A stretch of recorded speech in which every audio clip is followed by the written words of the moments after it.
Hey everybody, wanted to take a moment to wish everyone out there, especially all those hardworking men and women in performing arts unions across the country, a very, very happy Labor Day. Hope you're enjoying it. Now on with the podcast. I want to be a producer with a hit show on Broadway. I want to be a producer. Hello everybody, welcome back to the Producer's Perspective podcast. I am Ken Davenport. I am honored to have with us today one of the most important voices in theatrical criticism on the planet. Please welcome to the podcast New York Times theater critic, Mr. Charles Isherwood. Welcome, Charles. Thank you. So, Charles, which came first for you? Was it your love of the theater or your love of writing? Well, I think I was a natural writer before I became a lover of theater because as a child I used to write lunatic stories that I would be very embarrassed to read today, I'm sure. And theater really didn't come into my life until I was, in my early 20s because I grew up in a suburb in Northern California. We didn't go to the theater that much. That's what my parents did. They went to ACT and the kids stayed home. But I was a huge Pauline Kael fan, and I was a huge movie fan. I would start reading Pauline Kael and get more and more into movies. And somehow, between having, I think, a certain natural writing instinct or talent and becoming obsessed with Pauline Kael, that ultimately led to my career, such as it is. And where did the career in criticism begin? Like, how did it start? Well, I moved to Los Angeles after college, and I now call that the lost decade in Los Angeles. In fact, without that, I would never be where I am today because I started working in a magazine which folded, and then Variety gave me a job as a copy editor. At the time, they didn't have a reliable or regular daily, Variety LA theater critic. And I'd gotten much more interested in theater by this point. And I sort of had my Ruby Keeler moment where I went in and said, hey, let me do this. I can do this. And it turned out well.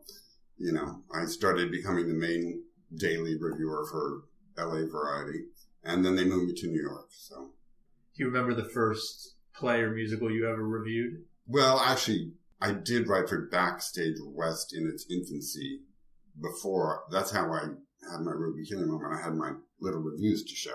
$5 I got paid for those reviews, by the way. And some reviewers are probably still getting paid that. If. I know. It's sad. So, wait, what was the question? What was the first review? Do you remember the first review? No. I think it was a small play in Pasadena called Murder for Rent that was, of course, impossibly bad. But, I got to cover a few interesting things. Lips Together, Teeth Apart in LA and its first incarnation. So, I started small, but when I started writing for Daily Variety, I got more attention, and then I started coming to New York much more often, and then they moved me here. And when you started writing reviews, did you think someday I want to be a critic for the New York Times? Was that a desire or a dream at that point? It never really occurred to me until people started saying to me, oh, wow, you would be great at the New York Times. I mean, not that people were stopping me on the street or anything, but a couple of people, when I first moved to New York and started writing for Variety, said, hey, you're a very good critic and the Times would be lucky to have you, but I don't know if they feel that way at this point. And what was it like getting that call eventually and thinking you were going to work for the theatrical paper of record? Well, I mean, obviously it was terribly exciting. At the same time, I had been called by the Los Angeles Times to move back there to become their chief critic. That's always how it works. Until you're desirable to someone else, you're not that desirable to this one. So, of course, it was exciting. And was that a tough choice to go between the two? No.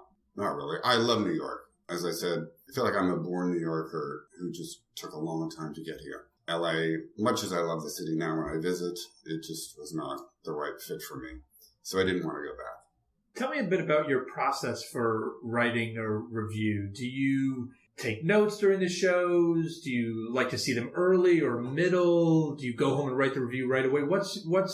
If you were going to see a show tonight after it was done or even during, what would be your process? Well, I take notes, of course. They're illegible. But it really serves as more of a memory device. Like when you're writing on a particular moment or line of dialogue or image, it sticks in your memory more. So you don't even look at the notes necessarily. You still remember it because you've taken that note because it struck you.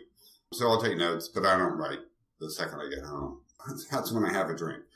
So the notes, let me just ask about the notes. Do you only note good or do you note bad as well? I note everything. Everything. Anything that strikes me. I mean, I wouldn't want to have my notes transcribed and put in an anthology anywhere. They'd be inane, of course, but also condemnatory in some ways. Hillary Clinton emails. Let's not go there. No politics. I'm not allowed to, express opinions. But no, I write the next morning. And of course, as you know, in the theater, we usually have 2 or 3 previews before the show opens. So you're not under that crazy pressure that they are in London, where literally you have to write your review within an hour. Were you ever writing reviews at a time when you had to do that? Or have you always had the cushion of a couple days? Well, no, in Los Angeles, they didn't have press previews. So you would go to the opening and you would have to write by 10 a.m. the next morning. And then the crazy thing is, I couldn't believe I did this. I was still working as a copy editor, so I'd write a review in the morning, then go work an 8-hour shift as a copy editor, and then go to another show possibly that night and write the next morning. There was a lighting designer, Ken Billington, who was on this very podcast, and he said he missed the days of when reviewers had to go to opening night and write the review that night because he felt there was like a live or die energy in the room that made it more exciting for people. Do you think we could ever for people on stage or for everybody? That even the people sitting in the house, we all knew that, the reviewers are there. This is it. This is the performance that everyone's going to see. His concern is, I guess, has been that what if a reviewer goes to see a matinee where it's a dead house on a Saturday afternoon or something? Do you think we could ever go back to that? No, that's not happening. For any I never knew you were so funny, Charles. I'm quite funny when I'm sour. But no, that's not going to go back. We're not going back to that. And from my perspective, I think the criticism is actually much more acute and well written and perceptive when you have time to process the play, which, you have to do overnight sometimes. And also, the truth is, the performance on opening night with the critics there is not going to reflect what is going to happen 2 days later or 3 days later. In a weird way, I think when there are 4 previews the critics can go to, maybe you're getting a more accurate picture of what is going on stage every night. How long does it take you to write a review? You start the next morning? Yeah, I mean, it depends. If you're in a passionate fury to say something good or bad, it'll take as little as 90 minutes. Of course, you go back and refine and adjust. Sometimes you want to take it slower and do 1 paragraph here, 1 paragraph there, but usually I do them all in, I'd say, an average of 3 hours.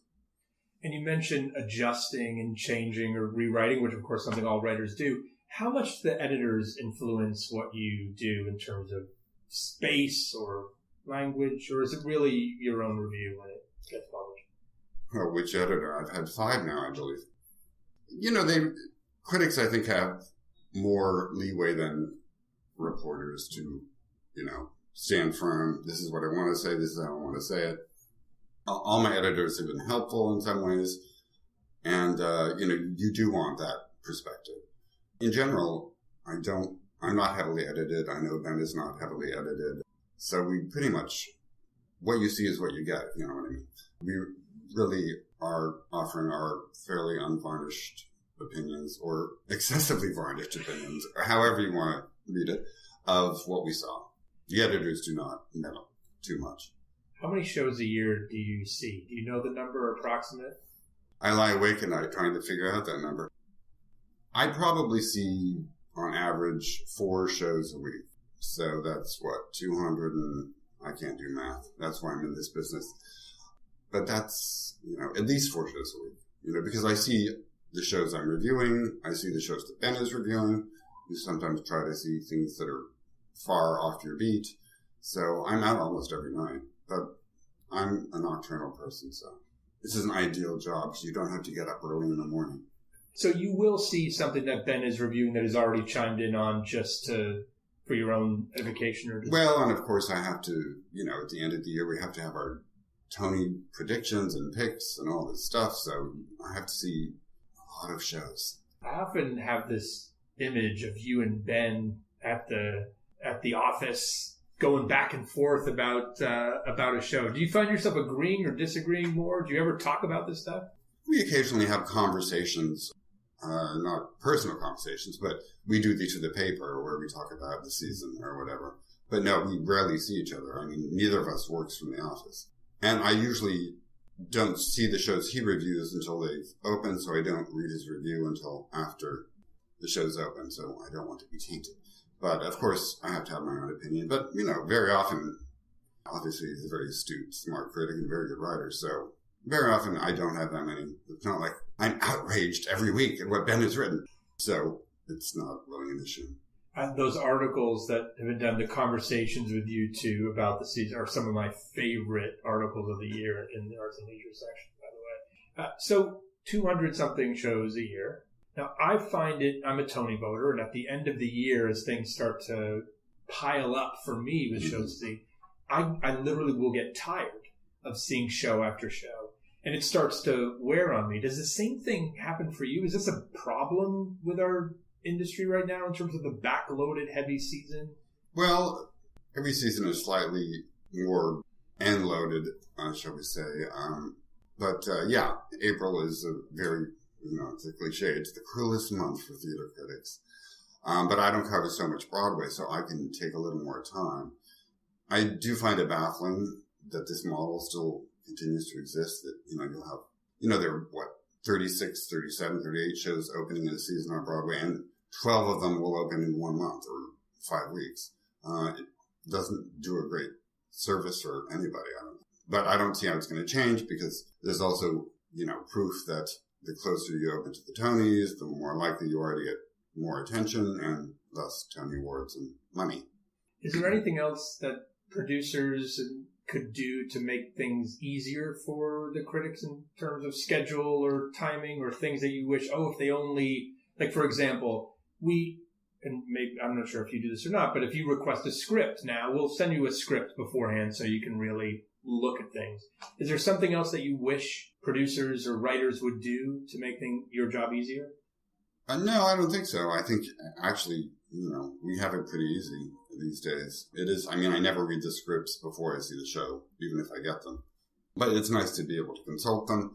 I think critics are treated very well, actually. I don't have any complaints. It would be nice if, there were 12 shows opening in 1 week in April, or 2 weeks in April. But, at the times we touch wood, metaphorically, actually I'm going to, we do, we still have 2 critics, so neither of us is having to cover everything. So that helps. Now, obviously, you're a theater fan as well. So, and this is my job, but I'm also a theater fan. So you'll see me on the trades, Playbill, or some of the other more just press, some of the other websites that just push promotional material out for the shows to catch the latest video and rehearsal of this song or this new musical. Now, do you watch that stuff? Or do you try to block that out? Because just like you don't want to read the script, you don't want to get a taste of what you may see. I don't watch it. I don't read too much of that stuff, just because you do want to have a clear mind, an open mind, shall we say. And, the gossip sites, I never look at those because they're always saying horrible things about me, I think. Or in my dreams, they're saying horrible things about me. If only. But no, I don't. I try not to look at a lot of that stuff. I'd rather be, reading a book. So no chat room. Not about theater. Now, what do you read books about? What's your other... I read novels. I read Henry James. I read very important books, Ken. Very important books. So no chat rooms, no social media, none of this stuff? Well, I'm on Facebook. I'm much more on Facebook. Just at the times we're encouraged to engage in social media as much as possible, but I'm not on Twitter yet. And I live in fear of the day I must be. But I think Facebook is actually, obviously it's a very powerful tool that at the times is trying to optimize in its own way for all sorts of reasons. So obviously that a review of yours can have a big effect on a show, opening, play, musical, whether it's here in New York, Broadway, off-Broadway, wherever it is around the country. Is that hard when you write? Is it a lot of pressure as you put fingers to the keyboard? I don't think about it. I probably should more, but if you start letting those kind of considerations enter your head, then I think you're going to compromise. It sounds fancy. Compromise your critical integrity, because those things really you should put aside. When you go in, you just, as a critic, you respond to what you're seeing on stage, not how your opinion of it will be perceived. Even though, of course, on a conscious level, I know there is some influence that I have. But of course, it's been proven many times that the Times' vaunted power of making or breaking shows is semi-mythical. I mean, for certain shows, the more highbrow stuff, I think it's certainly the case. But I mean, Cats would have been a hit, whatever anyone said about it. Do you ever write something and then think, oh, they're going to quote that. They're going to take that and slap that on a marquee somewhere? Well, I mean, you start to notice it. And of course, they're getting much more, shall we say, how should I put it? Fraudulent. Why not? In selecting quotes and putting them together. So you'll have an adjective in 3 different sentences and they'll string them together in ways. And some of the publicists or the ad people will run these by us. And if they're egregious, of course, I'll say no. I mean, my policy is if the words are in the review and they are not, mangled in a weird way, put together to misrepresent what I said, fine, it's fair game. If I said at one point, magnificent, even if I was referring to the Ottoman in one scene, you know what? If they want to put magnificent and that's it, that's their prerogative. Do you ever get angry letters from writers, producers, feedback? Mostly from readers who disagree with my opinion. Writers, I did get a very nasty email from Marcia Norman once. It wasn't even about her play. It was about something else I'd written. But then we had a nice exchange. And I often find that if, when you get one of these horrible attack letters, if you respond in a, not necessarily equally antagonistic way, then they don't back off, but they say, okay, well, maybe you're not the horrible human being I thought you were. So, I don't always respond, but I do respond when I feel it's necessary or I'm really annoyed. Do you ever get thank you letters or positive letters from artists? I've gotten a few, yeah. I mean, it's probably about even.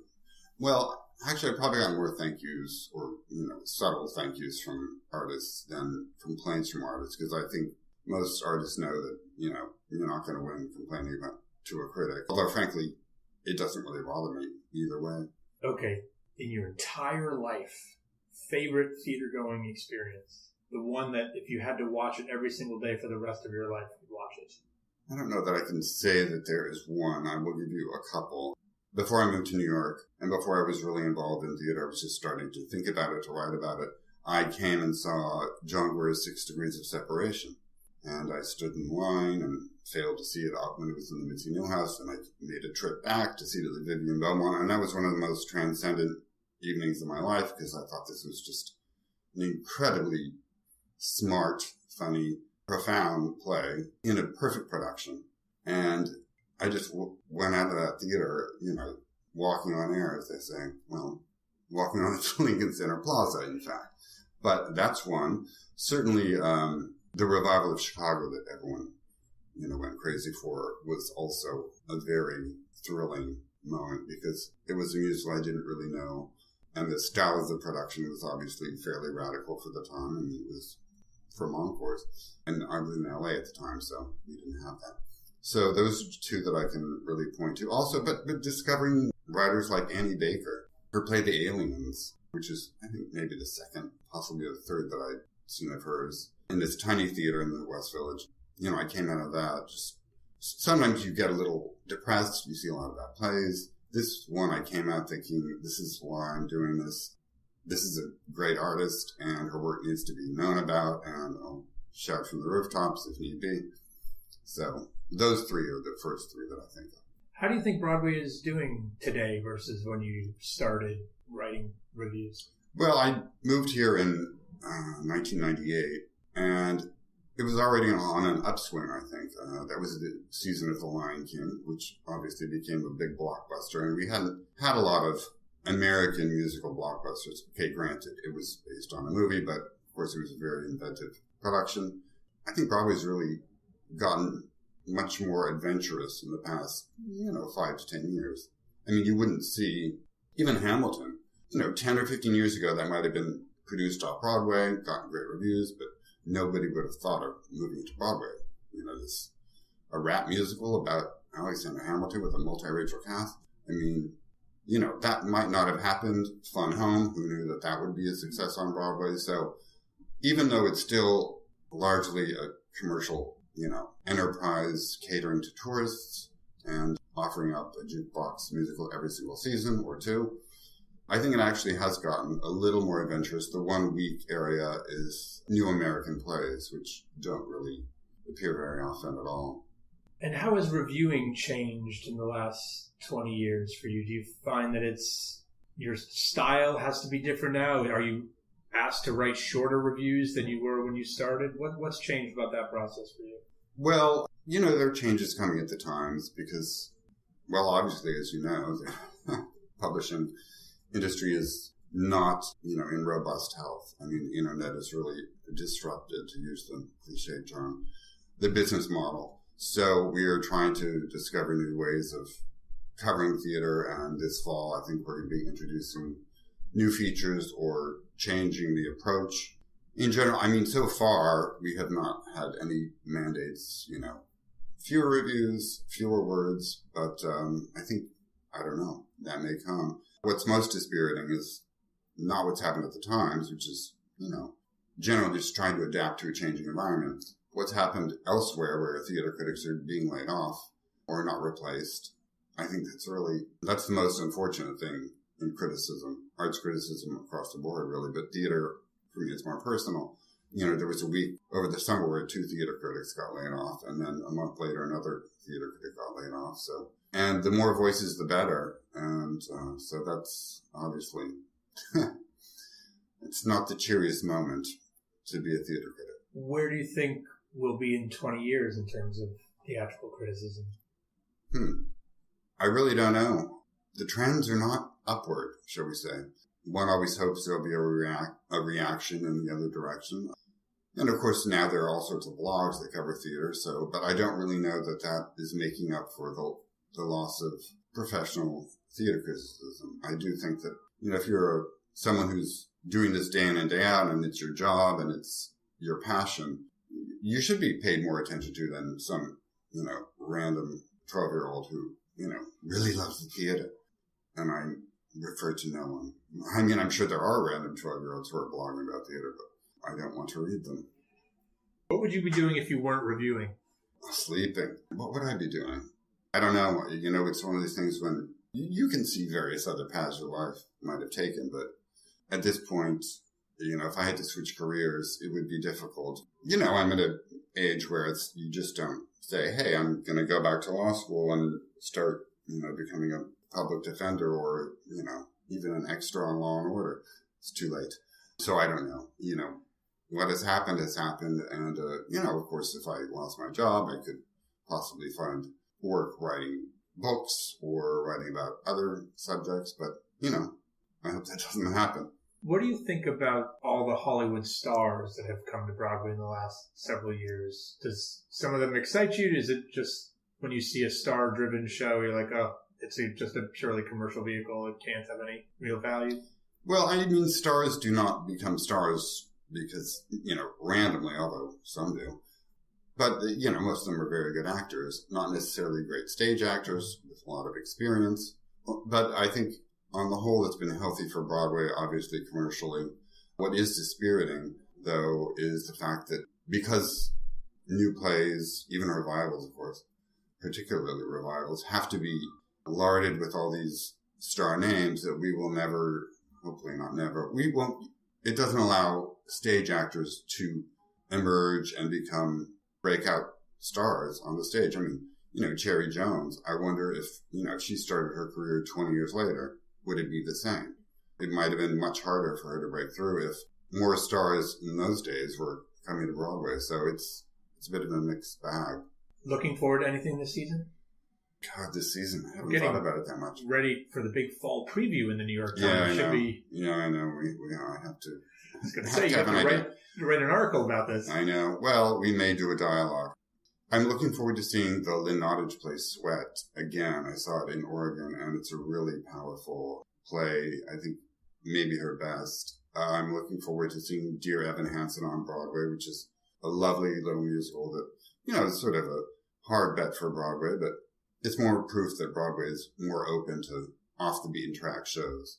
Natasha Pierre, in The Great Comet of 19, whatever year it was, is a lovely show. It'll be fascinating to see how that does on Broadway with, how they're going to make a Broadway theater mimic the, semi-immersive experience will be interesting to see. So the fall season, I think, has a lot of interesting stuff, but it's hard to find an overriding theme. Some seasons are better than others, and you don't know until the end. Okay, I'm going to say two things. I want you to pick one of them. Ready? Broadway or off-Broadway? Off-Broadway. Plays or musicals? Plays. New or revival? New. Good. You passed. That's mainly my beat, so. If you could get all the producers on Broadway, off-Broadway in a room and could tell them one thing about criticism, about telling them to relax, whatever, what would you tell them about what you do that you don't think they know or understand? Well, not necessarily producers. I think it's different for producers and artists. I think for artists, what I would tell them is, well, first of all, don't read reviews. Don't read reviews. I don't think that's... You would tell writers not to read your own reviews? Yes. How come? Because the fact is, they're highly sensitive people. If they've made it this far, they obviously have some talent. And I know from experience that, a bad review can make you feel really bad.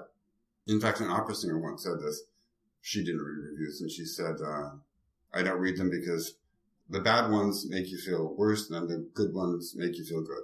And that always stuck with me because it's true. Artists are sensitive people, and you know what? You have to go by your own lights, ultimately. And, it's not that I don't think I have interesting things to say or constructive ones, but I don't think, ultimately, I think artists have their own vision, their own voice, and they should pursue it no matter what anyone says. Are you friends with any writers? Any acquaintances? Not writers, no. Journalists, yes. But I don't really know any playwrights. Okay, my last question. My big James... Is this going to be the hard one? This is the hard one. It's the James Lipton question.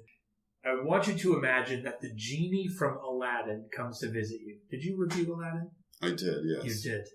I don't remember if you liked it or not. I did, much to my shock and horror. No, it's quite a fun show. Okay, so the genie comes to your office, your apartment, wherever you write, and says, Charles, I want to thank you. My palatial mansion in East Hampton. I think that's what you meant. That's exactly right. Yeah. The castle of theatrical reviewing, where you sit on the throne. And the genie says, I want to thank you for your decades of service to the industry and your incredible critique of so many shows. And I want to thank you and grant you one wish, and also thank you for the great review as well. He wants to grant you one wish. What's the one thing that you would change about Broadway? The one thing that gets you so angry, would have you banging on this desk, screaming out loud, if only they would just change this, Broadway would be better. What's the one thing you'd ask them to change? Ticket prices. I think that is a huge barrier to expanding audiences on Broadway. It's outrageous that $160 is the average for a musical ticket, I think, something like that. Hamilton is now, I think, $199. And that just, and back in the day, I hear tales where I sat in the balcony to see Laurette Taylor for 25 cents or whatever. I think that really has become a huge problem. We're not going to really be able to develop huge new audiences without finding some way of, making this crazy price point more accessible, more accessible to more people. Shows do lotteries.